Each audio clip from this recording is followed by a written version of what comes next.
This is Robert Demers for Con Men here at the Fantasia International Film Festival, and we're talking with the stars of Curse of Chucky, Fiona Dourif, Chantal Quesnel, and Danielle Bisutti. Well, how are you doing today? I'm good, thank you. I'm wonderful. Happy to be here. Very excited. We loved the screening. How are you all enjoying your time here in Montreal? Wonderful. I love the city. A touch of Europe. It is. Moi, j'adore Montréal. I can't wait to explore it. The river, the food, the jazz. I'm like ready to get out there and take it all in. So, how was all of your experience working on the film? Oh, it was a total dream come true. There's so much to say, I don't know where to begin. I loved working on the film, working with Brad, working with all the actors, and it's wonderful.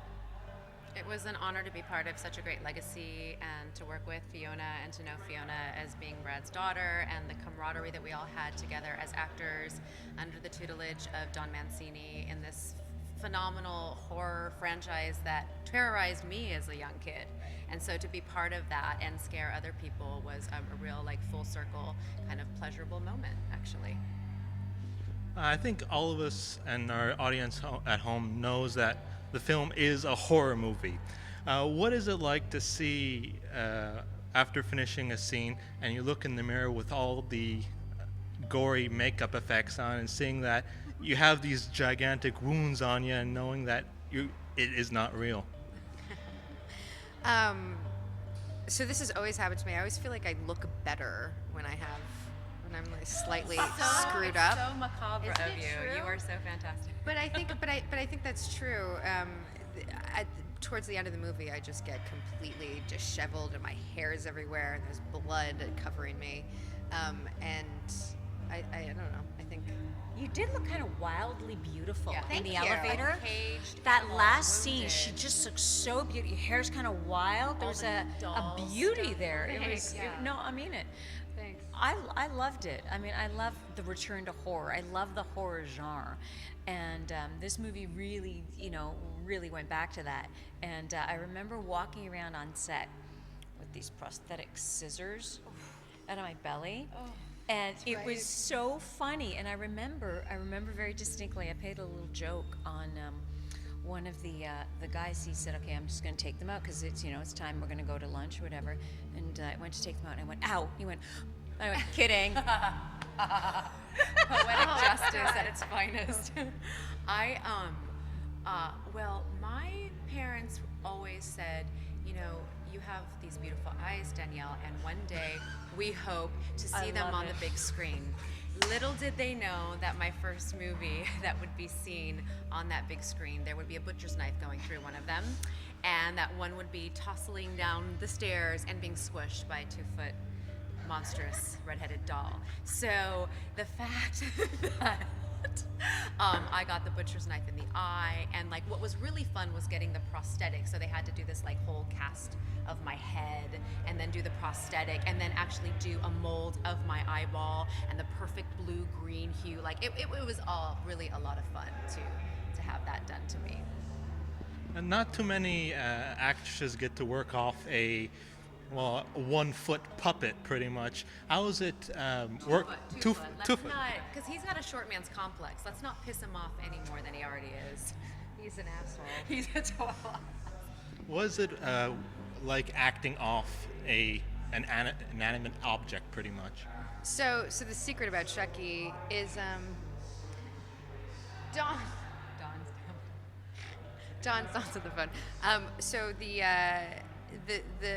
the secret about working with Chucky is that Chucky's actually moving and talking, and there's sound playing for you. So it's like almost acting with a little guy. He's making expressions and stuff. So it's not really like acting with a green screen. You really have this kind of interaction. And Tony Gardner, who's the head of the animatronics and built Chucky, was really talented. They were trying to get him, to be very reactionary. The only thing that was a downside is he just takes so long. would just like a lot of patience and a lot of precision is what we've been sort of talking about. To have as the actor, like you really had to be on your game. The mark, the look. I remember there's one time in the attic where I had Chucky in my hand, and I had to do a perfect camera swipe right under Chucky's face so that the little glint in his eye would happen. It would swipe the camera just at the perfect moment. Little things like that. So my worry is that, oh God, am I in the moment? Am I remembering my objective? Like, am I connected as the actor right now? Because all I'm thinking about is, okay, under Chucky's chin, swipe camera frame, just so. You know what I mean? In my mind. But it ended up playing out incredibly well. Right.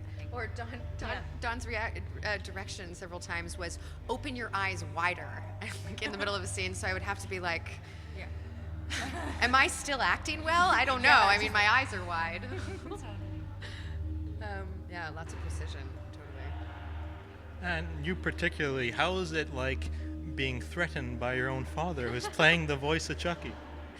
I initially, so the main like face-off scene where Chucky's really talking to me happened in the parlor, and when we got to set that day, I told Don that there was a possibility that I would want somebody just to read off what he's saying as opposed to playing my dad's voice, because I didn't know if that was gonna screw with me. But it actually ended up helping me. We ended up using my dad's voice, and there's this like familiar yet different quality to him, to his voice. I don't know. It steps on weird Freudian, strange territory. Yeah, I mean, ultimately, it was the whole thing was a real dream come true. I mean, I cannot stress that enough. It's really true. It was a dream come true. When it comes to horror films, how do each of you try to relay fear without there being any actual threat? Oh, your imagination. I'm also a big scaredy cat. It's just true. So I said this earlier. I think the scariest things are those that are hidden in plain view. Meaning, you can see something and your intuition will tell you there's something not right about this person, or there's something about this situation that my gut is telling me isn't right. But your rational mind will say, but you just get over it. Everything's fine. This person's fine. There's no threat. You're fine.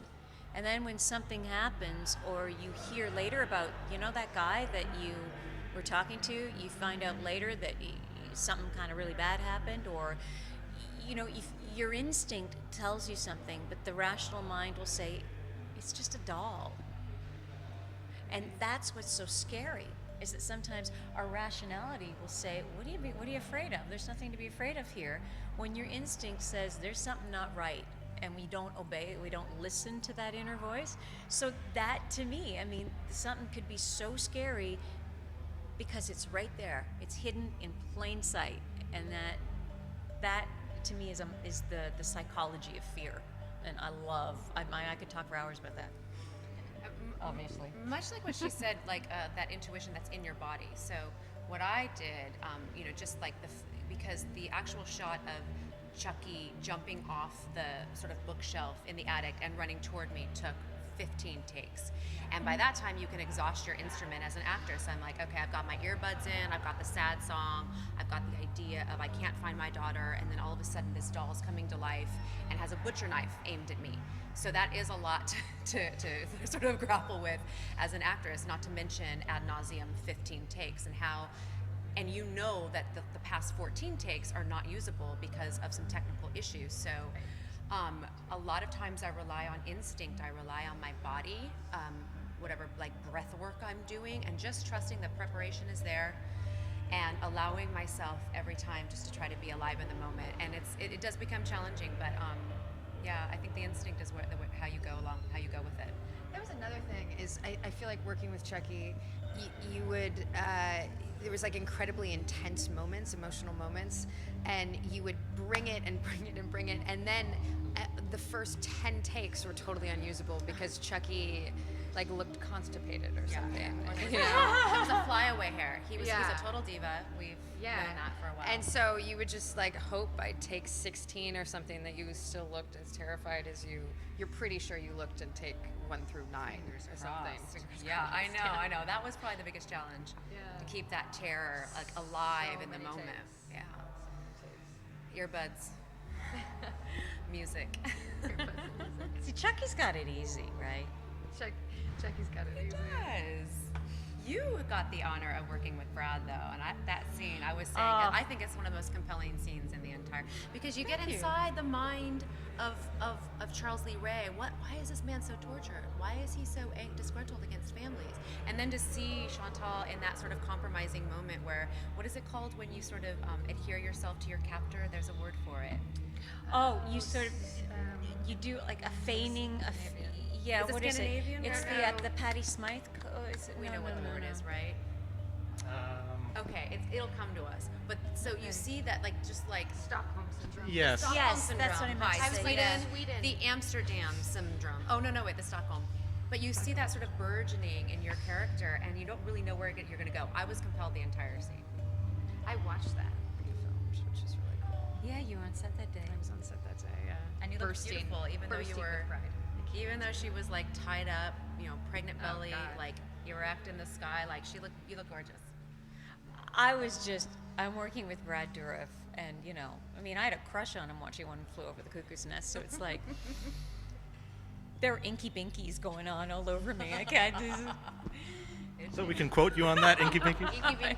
Make Oh, sure you get yeah. the proper spelling of the Inky Binky. Yeah, I was just vibrating. It was just, it was wonderful for me. I hope it was good for him. Oh, Was he it thought good it for was you? great. He was like, whew. Did you enjoy sticking that knife in my belly, baby? Oh my goodness, where is this going?